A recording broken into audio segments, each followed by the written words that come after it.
শুভ জন্মদিন। আসসালামু আলাইকুম। আমি পাশের বাড়িতে সিকিউরিটি গার্ডের চাকরি করি।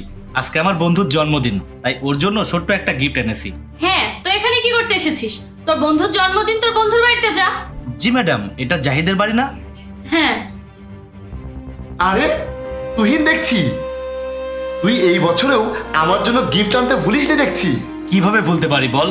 আগে তো আমরা দুইজন মিলেই তোর জন্মদিন সেলিব্রেট করতাম। এই দেখ, তোর জন্য আমি তোর পছন্দের মিষ্টি এনেছি। হ্যাঁ, তো তুই বাইরে দাঁড়িয়ে আছিস কেন? ভিতরে আয়, বসে কথা বল। আয় আয়।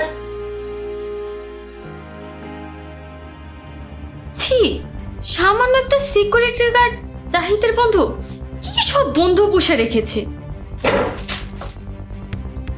বল তুহিন, তোর বাসায় সবাই ভালো আছে তো? আলহামদুলিল্লাহ, সবাই ভালো আছে। আরে তুমি এভাবে দাঁড়িয়ে আছো কেন? আমার বন্ধু এসেছে, যাও ওর জন্য চা বানিয়ে নিয়ে এসো।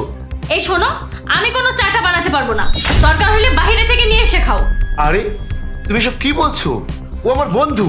আমার বন্ধু আমার বাড়িতে এসেছে কতদিন পরে। তাতে কি হয়েছে? কোনো এমপি আসেনি যে তাকে চা বানিয়ে খাওয়াতে হবে। সামান্য একটা সিকিউরিটি গার্ড এসেছে, দরকার হলে তুমি বানাও। সামিয়া, চুপ করো। তুমি আমার বন্ধুকে এভাবে ইনসাল্ট করতে পারো না। আমার বাসায় তোমার তো কত বন্ধু আসে, কই আমি তো কখনো ওদেরকে জাজ করি না যে কে কত বড় লোক আর কে কত গরিব।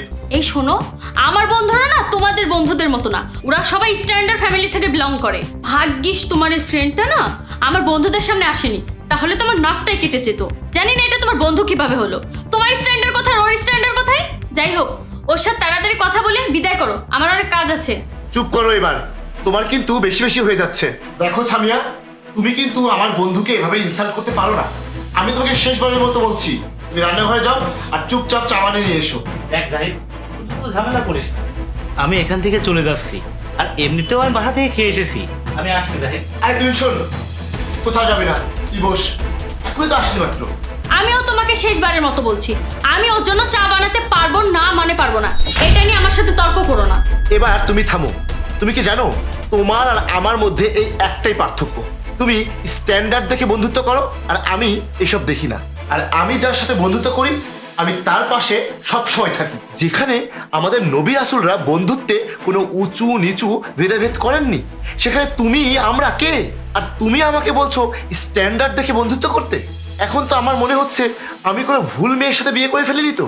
জাহিদ চুপ কর, আজকে তোদের বাড়িতে অনুষ্ঠান। তোরা যদি আজকে ভয় ঝগড়া করিস তাহলে কেমন দেখাই? আমি চলে যাচ্ছি। আমি চাই না যে আমার জন্য তোদের মধ্যে কোনো প্রকার ঝামেলা হোক। আরে না না তুহিন, এখানে কথা ঝামেলার নয়, এখানে কথা হচ্ছে সম্মানের, বন্ধুত্বের। আর ওকে আমাদের মাঝে কথা বলতে আসছে।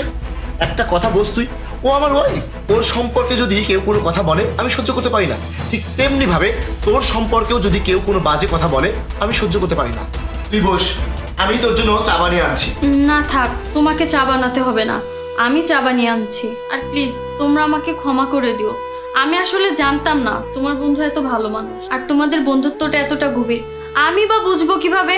আমি তো মনে করি বন্ধুত্ব মানে অনেক মজা করা আর হাই স্ট্যান্ডার্ডে বিলং করা। আর ভাইয়া প্লিজ আপনি আমাকে ক্ষমা করে দিবেন, আমি আপনার সাথে অনেক খারাপ আচরণ করে ফেলেছি। না না ভাবি, আপনাকে ক্ষমা চাইতে হবে না, আমি কিছু মনে করিনি। দেখলে তো তুমি, আমার বন্ধু এমনই, একদম সাদাসিধা ভালো মনের মানুষ। দেখেছো তো, কখনো কারো খারাপ কথায় কিছু মনে করে না। আচ্ছা ভাইয়া, আপনারা বসুন, আমি চা বানিয়ে আনছি। এবার তো বসবি তাহলে।